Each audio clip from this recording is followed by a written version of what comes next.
বাংলা জুড়ে তৃণমূলের গোষ্ঠী দ্বন্দ্ব আর ভাগবাটোয়ারের লড়াই তা কিন্তু স্পষ্ট হচ্ছে। মালদাতে আবারও চলল মুড়ি মুড়কির মতো গল্লি। আমরা সেই ফুটেজটা কিন্তু দর্শক বন্ধুদের সঙ্গে দেখাতে পারছি না, কেননা সেটা অনেকটা রুলস অনুযায়ী, নিয়ম তথ্য অনুযায়ী সেটা কিন্তু আপনাদেরকে বোঝানোর চেষ্টা করছে।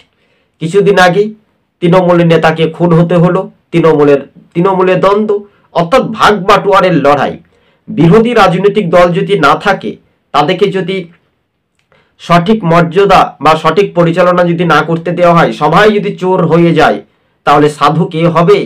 এটাই নিয়ে দ্বন্দ্ব তা মালদাতে আজকেই প্রমাণিত হয়ে গেল। দর্শক বন্ধুগণ, টিভি সকাল ইউটিউব চ্যানেলটি ভালো লাগলে সাবস্ক্রাইব করে সঙ্গে থাকবেন। যিনি রাজ্যের শাসক দল তৃণমূল নেতৃত্ব কিসের অভাব, কিসের জনিত, এটা একটা স্বাভাবিকভাবে আপনারা জানেন যে তৃণমূলে যদি গোষ্ঠীদ্বন্দ্ব হয় 26-এ, তাহলে বড় ফ্যাক্টর এইভাবে তৃণমূল নিজেকে নিজেরাই কি ধ্বংস বা শেষ করছে। অন্যদিকে বিধানসভার বিরোধী দলনেতা শুভেন্দু অধিকারী ফের শাসক দলের গোষ্ঠীদ্বন্দ্বকে তিনি এক হাতে তীব্র কটাক্ষ করে বলেন, এই রাজ্যের তৃণমূল ধ্বংসের পথে যাচ্ছে। আগামী দিন বাংলার মানুষ যদি মনে করে এই রাজ্য থেকে শাসক দলকে একেবারে পরিত্যাগ, মানুষ কাকে ভোট দেবে এটার উপরে নির্ভরশীল।